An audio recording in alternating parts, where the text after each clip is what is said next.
আমাৰ কোচ ৰাজবংশী ছাত্ৰ সন্থাৰ তৰফৰ পৰা আমাৰ এটা কথা হ'ল আমি দীৰ্ঘদিন ধৰি আন্দোলন কৰি আহিছোঁ।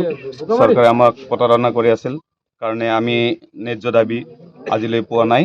তাৰ কাৰণে আজি ৰাজপথত ওলাইছোঁ আৰু জোৰ সমদল হিচাপে মই ৰাজপথত ওলাইছোঁ। কিন্তু আমাৰ আজি দুৰ্ভাগ্যবশত আমাৰ চুঙাবাতি যিটো লাইট সেইটো আমাৰ এই চৰকাৰে চৰকাৰৰ তৰফৰ পৰা চুইচ কৰি লৈ গৈছে।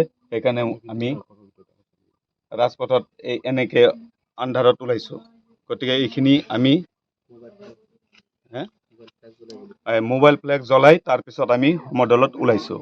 গতিকে আমাৰ কাৰ্যসূচী আমি পালন কৰিম। আমাৰ ন্যায্য দাবী আমি দাবীৰ কাৰণে আমি চেষ্টা কৰিছোঁ আৰু কৰি যাম। আৰু যিমান দিনলৈকে আমাৰ দাবী পূৰণ নকৰিব সিমানলৈকে আমি জংগী আন্দোলন হিচাপে পালন কৰি যাম। দাবীসমূহ এবাৰ ক'বচোন। দাবীসমূহ ক'বচোন। কি দাবী আছে? দাবী আছে আমাৰ সদ্যহতে আমাৰ দাবী আছে কমতাপুৰ ২ নম্বৰ হ'ল আমাৰ জনজাতিকৰণ। আমি দীৰ্ঘদিন ধৰি জনজাতীয় আন্দোলন কৰি আছিলোঁ, কিন্তু আমাক এই দুই তিনিবাৰে হ'লেও প্ৰতাৰণা কৰিছে। জনজাতি আজি দিম কালি দিম কৈ তাৰপিছত আমাক আজিলৈকে প্ৰতাৰণাত ভোগাইছে। গতিকে আমি আৰু এই সহ্য আমি নকৰোঁ। আমাৰ অচিৰেই আমাৰ জনজাতীয় কৰিব লাগে। এই আগন্তুক নিৰ্বাচনৰ আগতেই আমাৰ জনজাতি নকৰিলে আমাৰ ব্যৱস্থা আমি জোৰ কৰি হ'লেও আমি দাবী কৰি লৈ যাম। এইখিনি আমাৰ ক'বলগীয়া আছিল। ছাত্ৰ সন্থাই জোৰ সমদল কাৰ্যসূচী আজি আছিলে, কিন্তু প্ৰশাসনে আমাৰ কাৰ্যসূচীক বাধা দিছে। লগতে আমাৰ যিবিলাক জোৰ সমদলৰ সা সৰঞ্জাম আছিলে সেইকেইটা কাঢ়ি লৈ গৈছে। সেইকাৰণে আমি আজি উপায়বিহীন মোবাইলৰ ফ্লাছ জ্বলাই প্ৰগ্ৰাম কৰিবলৈ আমি ৰাজপথত ওলাই আহিছোঁ।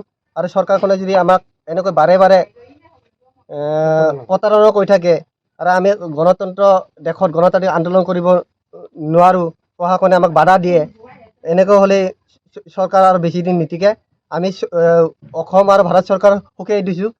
আমাক নিৰ্বাচনৰ সময়ত অসম চৰকাৰ আৰু ভাৰত চৰকাৰে কুচৰা বেছি অধ্যুষিত অঞ্চলসমূহত আহি ডাঙৰ ভাষণ মাৰে যে কুচৰা বেচিসকলৰ 90% কাম সম্পূৰ্ণ হৈছে জনজাতিকৰণ। লগতে 6 মাহৰ ভিতৰতে কুচৰা বেচিসকলৰ জনজাতিকৰণ প্ৰদান কৰিব। কিন্তু এতিয়ালৈকে চৰকাৰখনে আমাক জনজাতিকৰণ তথা পৃথক কমতাপুৰ দাবী এতিয়ালৈকে আমাক প্ৰদান কৰা নাই।